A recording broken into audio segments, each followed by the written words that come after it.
when you put yourself through really hard things, or when other people put you through really hard things, you can use that perspective when you have a challenge in life. And I think some people who don't go through those sort of challenges lack that perspective. And when you have challenges in life, I think it's good to have things like that to reflect on.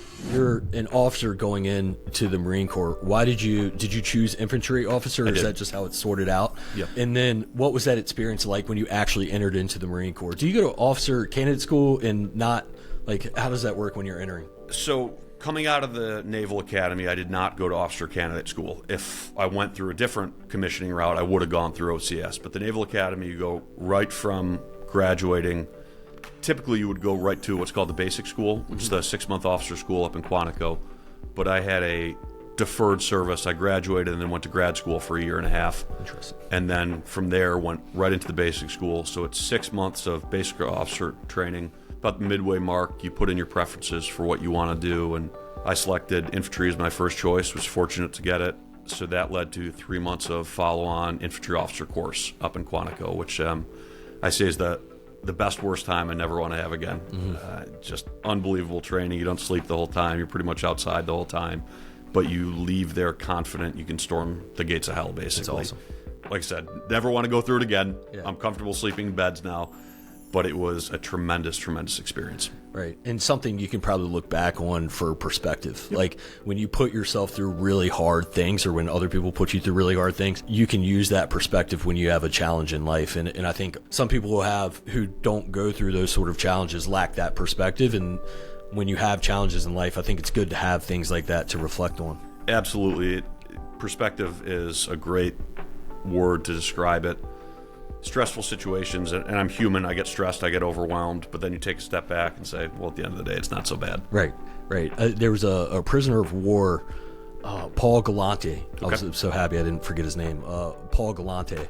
He was a prisoner of war in Vietnam, and he is, I don't know if he's based out of Richmond. He might be, or maybe somewhere in Virginia, but he's often in Richmond. Mm-hmm. And he goes to like the different museums and stuff like that, like remembrance museums and everything. I think there's one on Belle Isle, and I'm butchering. We have the War Memorial here. That's it. Yeah, that's it. And sorry, I'm butchering the name of it, but yes, the War Memorial. So, and that's actually where I talked to him. So I met him there. And I said something dumb. I didn't know what to say. I was nervous, but I said something like, "How you doing?" And so anyway, his response was something along the lines of, "I woke up this morning and there was a doorknob on the inside." Yeah. And he's like, "Every day that happens, it's a great day." Yep. And it was just in perspective, right? I was like, "Holy crap!" Like, I think he was a prisoner of war. Again, don't quote me on this, but it's like 7 years, 5 years, or something like that, in horrible conditions. But anyway, that sort of perspective is just incredible. So what was your Marine Corps experience like? I mean, you get through the basic schooling and then you're off to deployments. And yeah, my first infantry battalion, I was stationed out at Camp Pendleton in Southern California. So 3 years there.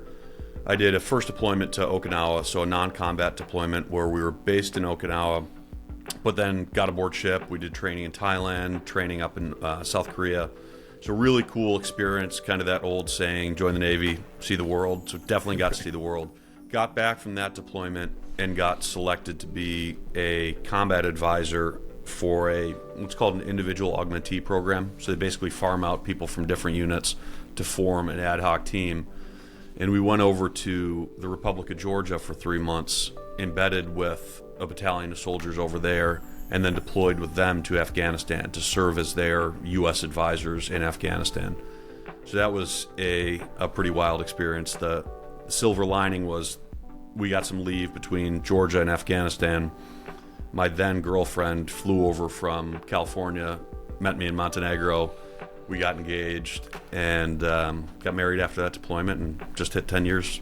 That's awesome. Yeah. Congratulations. And that's not easy, going through the military deployments and staying married. No. So, it worked out well. And then I had a final 3 years in the Marine Corps. It's called a shore tour, where I taught amphibious planning down in Virginia Beach. Okay. That was a really cool experience because it was a slower pace, but it also exposed me to, we did a ton of training down in South America. So we'd go down and advise South American Marine Corps on amphibious planning. So being able to travel on Uncle Sam's dime down to Rio and Lima, Peru, got to Bogota, Colombia, that was another different side of the Marine Corps that was just an eye-opening experience. And I'm a firm believer in the educational value of both travel, and especially travel and spending time with people from other cultures. Right. And that also got me back on the East Coast. So when I got out of the Marine Corps in 2018, wife and I weren't sure where we were going to go. We spent a long weekend in Richmond, loved it, and said, this is the new place. So that's 7 years that ago easy. now. Yep. That easy, huh?